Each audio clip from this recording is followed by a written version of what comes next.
Yo, what is going on, everybody? Welcome back to the latest episode of the Tim King Show. As always, featuring your boy TK right here on the Bloodline Entertainment Network. And as always, look down, please hit that like button, hit that subscribe button to the Bloodline Entertainment Network. Go back to the previous videos, hit the like button on those. Greatly appreciate it. And please go and check out the website, BloodlineNetwork.com, for all your sports, wrestling, entertainment needs. All of our podcasts are on there. Video podcasts, our audio episodes are on there. And again, you like sports, you like wrestling, you like entertainment, get over to the website, BloodlineNetwork.com. And once again, hit that subscribe button down below.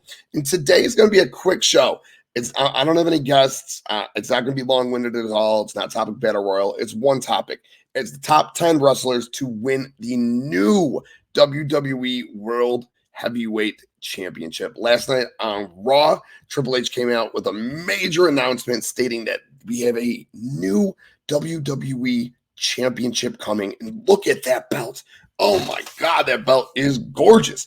It is like the big gold belt. They threw the logo in the middle of it. If you're watching it, you obviously can see it's on the screen.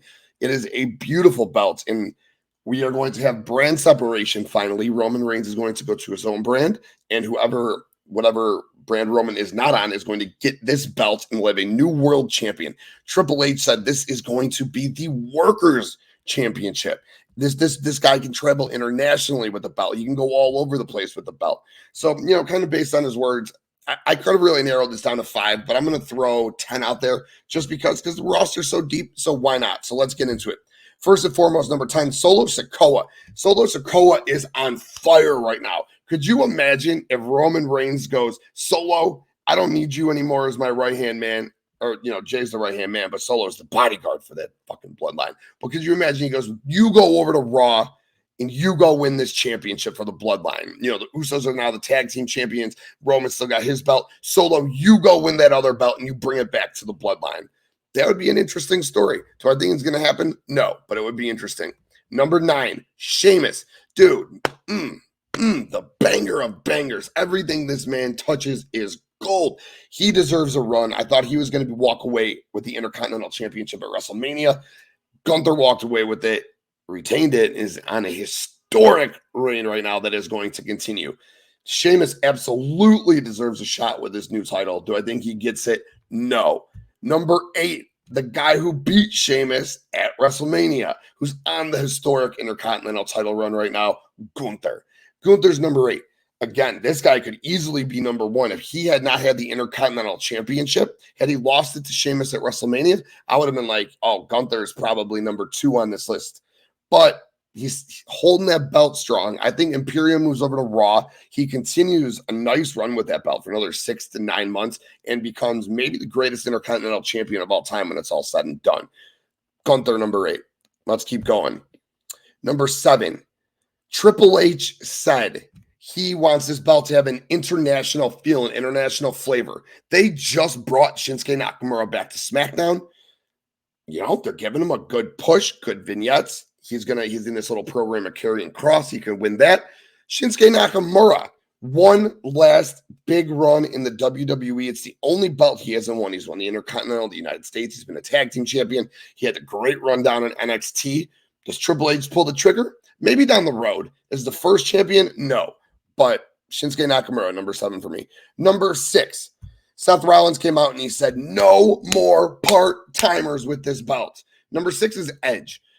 Only way I see Edge getting this belt if he says, hey, I'm down for one more run, full-time run with SmackDown, right? The Tribal Chief Bloodline, they're moved over to Raw. SmackDown needs a belt. Who made SmackDown for a long time? Edge. He bled SmackDown blue. Edge being the first champion over on SmackDown is fun. It's compelling. Do I think it's going to happen? No, but it could be really fun. Number 5, you're going to be like, why isn't this guy higher on your list? It's Cody Rhodes. Reason Cody isn't higher on my list is because Cody's story isn't for a new championship that's got no lineage. Cody wants the WWE Championship. Now, I'm not sitting here shitting on this new beautiful belt, and it would make sense for Cody to go after a belt that looks like the big gold belt now, just with the WWE logo in between.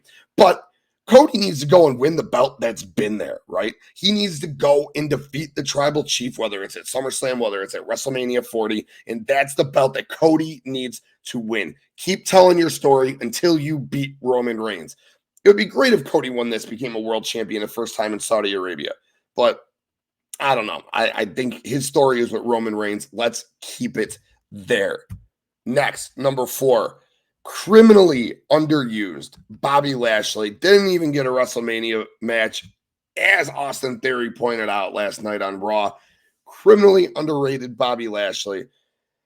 I just can't see him winning this belt, being the first one. Could I see him down the road? Sure. Right now, no. I had to have him so high on this list though, because he deserves it. And everyone on this list, this man deserves it.